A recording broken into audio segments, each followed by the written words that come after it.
Ministria e Punëve të Brendshme sot ka kryer një hetim gjithëpërfshirës në emrin e koduar Qelia 2 me urdhër të prokurorit publik nga prokuroria për ndjekje të krimit të organizuar dhe korrupsionit kundër SR 26 vjeçar, BS 32 vjeçar, BG 23 vjeçar, EU 36 vjeçar, FI 31 vjeçar, të gjithë këto nga Shkupi dhe MM 38 vjeçar nga Tetova, si dhe SI 27 vjeçar nga Kumanova, për shkak të ekzistimit të dyshimit se kanë kryer veprën penale, pjesëmarrje në organizatë terroriste, gjetësisht ose kanë ndihmuar në çfarëdo lloj mënyre, sipas nenit 394 paragrafi 2 nga Kodi Penal i Republikës së Maqedonisë, njoftuan sot nga Ministria e Punëve të Brendshme.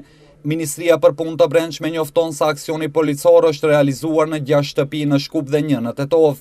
Informacionet e Ministrisë për Punë të Brendshme janë se këta persona kanë marrë pjesë në zonat luftarake në Siri dhe Irak dhe se pas mbarimit të angazhimit të tyre janë kthyer sërish në territorin e Maqedonisë. Të gjithë të dyshuarit janë shtetës të Maqedonisë të moshës nga 23 deri në 38 vjeç. Ata akuzohen se kanë kryer veprën penale për pjesëmarrje në organizata terroriste, e dënuar sipas nenit 394A të Kodit Penal, tha Dejana Nedeljković nga Ministria për Punë të Brendshme.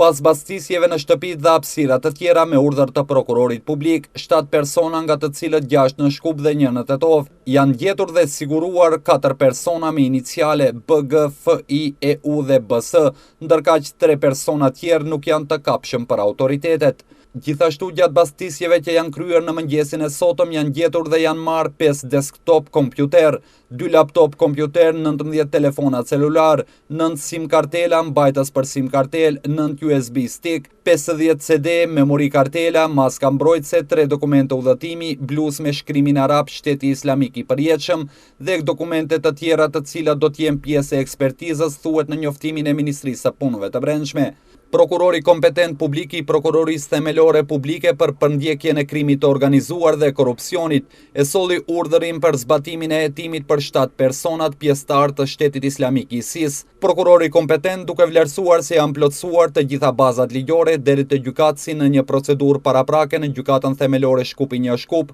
propozoi që të dyshuarve të caktohet mas arresti.